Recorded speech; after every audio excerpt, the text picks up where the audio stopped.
ça, c'est-à-dire que vous souhaitez la victoire de l'idée. Si le non l'emporte, il y a de grandes chances que la ZAD ne bouge pas d'un poil. Mais moi je crains que si le oui l'emporte, la ZAD ne bouge pas d'un poil non plus. Encore plus si le non l'emporte. Et oui. Il n'y aura aucune intervention dans ces cas-là. Mais ça pose le problème de l'impuissance des politiques. C'est, je pense d'ailleurs, une des raisons du vote Front National. C'est que les gens, je pense, beaucoup de Français se rendent compte qu'il y a un manque de volonté de la part des politiques et de la part de l'État. Donc, et les majorités se succèdent, à la fois dans les régions ou au niveau national. Et finalement, l'incarnation concrète des politiques, des programmes électoraux, n'a jamais lieu. Voilà. L'exemple, d'ailleurs, moi je trouve c'est assez symbolique, dans notre région, finalement, le changement de majorité ne traduit rien de différent sur le plan, par exemple, des subventions, du budget, etc. On a une reconduction quasiment à 98% du budget de l'année dernière dans le budget actuel. Et à terme, les Français se rendront compte les habitants de l'Ligérienne et les Ligériens se rendront compte que rien n'a changé. Si en plus le projet de Notre-Dame-des-Landes devait se faire, M. Retailleau va se retrouver devant une montagne de dettes qu'il va devoir ensuite financer par l'impôt. Parce que je doute fort que l'État national soit capable de le financer. Il y a tous les travaux de la SNCF, quand on sait que la SNCF est en faillite virtuelle, qu'elle a déjà fait l'objet d'une reprise de sa dette par une structure de défaisance, la charge des contribuables. Actuellement, on parle de 40 milliards de déficit. Je vois mal comment les 5 milliards, par exemple, du plan, je me souviens plus du nom exact, c'est toujours des acronymes très complexes, ce plan de modernisation du réseau ferroviaire breton en direction. Voilà. Ce plan est chiffré, et nous l'avons voté au niveau de la région des Pays de la Loire, par un espèce d'engagement théorique entre 4 et 5 milliards d'euros. Et moi, j'ai l'impression que c'est un peu la reprise de ce que M. Retailleau avait reproché à M. Oxiet. Il avait dit que le budget n'était pas sincère, puisque vous aviez pris des engagements qui n'étaient pas budgétés. Et j'ai le sentiment qu'on est en train de refaire la même chose, les mêmes effets, les mêmes causes produisant les mêmes effets. C'est-à-dire que quand on se lance dans des projets dont on n'a pas le financement, eh bien, on fait des effets d'annonce. Et ensuite, il faut passer, pour parler vulgairement, il faut passer à la caisse. Et c'est là où le problème devient dramatique, c'est que autant pendant 30 ans on pouvait augmenter les impôts, je crois qu'aujourd'hui, en France, dans la situation actuelle, économique, sociale, etc., cette politique-là est très difficile. D'ailleurs, ce n'est pas spécifique à notre pays. Toutes les grandes démocraties occidentales ont vécu à crédit. On a fait du crédit revolving public, en quelque sorte. La carte de crédit, c'était la feuille d'impôt. Et aujourd'hui, eh bien, vous savez, le crédit revolving, c'est très pratique, mais quand on atteint son plafond, il faut quand même payer au maximum. Il y a les intérêts. Je pense qu'aujourd'hui, droite ou gauche, les dirigeants politiques de la classe politique traditionnelle n'ont pas encore compris que ce modèle keynésien était mort. On a compris que vous étiez légaliste, hein, donc si le oui l'emporte, vous appelez à quoi? Qu'est-ce que vous voulez qu'on appelle? Si nous appelons à la vigilance, On respecte quand même votre. De toute façon, alors le référendum, n'a pas pouvoir de décision. Vous paierez tous. C'est-à-dire que ce référendum, en plus, c'est ça. Ce référendum n'a pas pouvoir quand même de nous n'allons pas payer la ZAD, si vous voulez. Alors on prendra acte du résultat du référendum, quel qu'il soit, de toute façon. Cependant, personne n'ignore que c'est après les élections de 2017 que, enfin, c'est le gouvernement qui va sortir des urnes après les législatives de 2017 qui aura ce dossier dans les mains.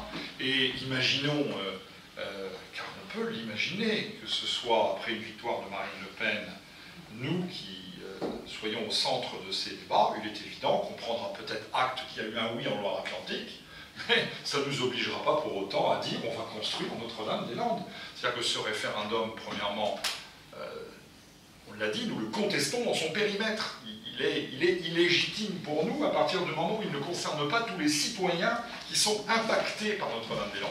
Donc on prendra acte effectivement du oui ou on prendra acte du non, mais en fin de compte tout le monde l'a compris. J'entendais un reportage de vos confrères de France Info ce matin, assez long, sur Notre-Dame-des-Landes. Tout le monde a compris que le 27 juin, c'est ce que disait ce matin tout un tas de commentateurs de ce reportage, rien ne sera réglé. C'est-à-dire que le dossier n'aura pas avancé d'un point, c'est ça le vrai problème. Le 27 juin au matin, on aura le résultat du référendum.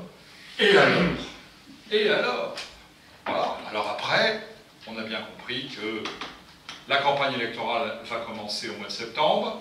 Aucun gouvernement ne prendra le risque d'aller chercher à la cuillère escargot les zadistes retranchés sur le terrain. Donc on va laisser pourrir la situation, bien évidemment, dans un... Voilà, et rendez-vous en juin 2017. Alors, il y a juste une petite chose, avant que vous me posiez la question. Volontairement, dans mon propos, je n'ai pas fait l'évocation du projet au stade actuel de Notre-Dame-des-Landes. Ce qui est frappant, c'est qu'aucun exploitant aérien n'a été contacté. On ne sait pas ce qu'en pensent les gens.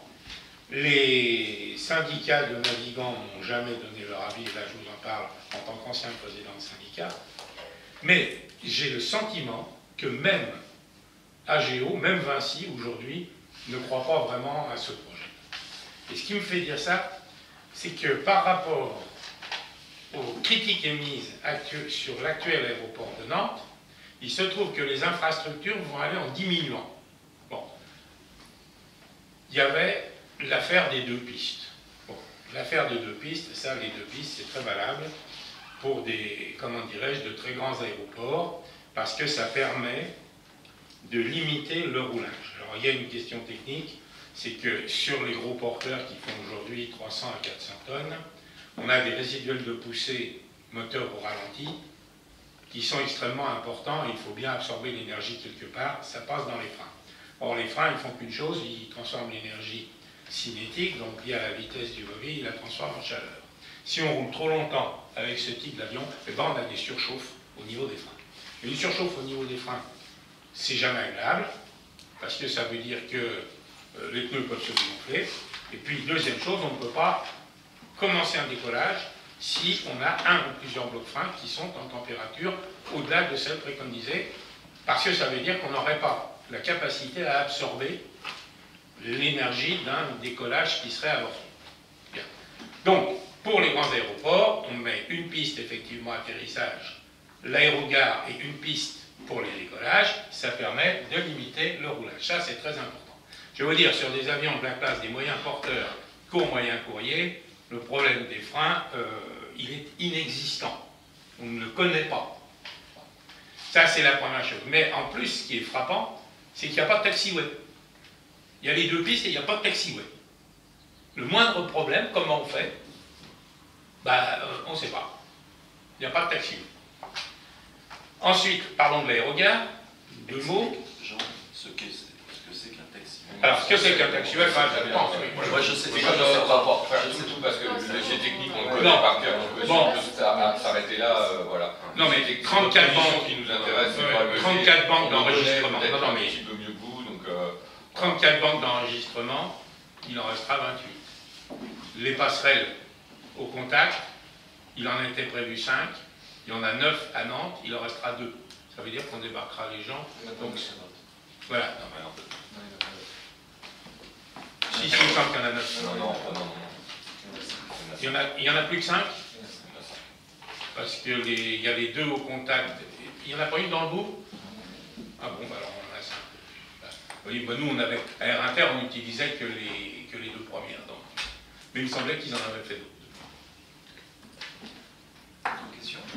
On va faire une photo. Oui, je vous en prie. Ouais. Alors peut-être pas juste à la table. Oui, comme vous voulez. Il y a un batterie, quelque chose. Un petit balcon, ça va juste là. Ouais. On On va essayer. Vous pouvez tenir à 2 sur le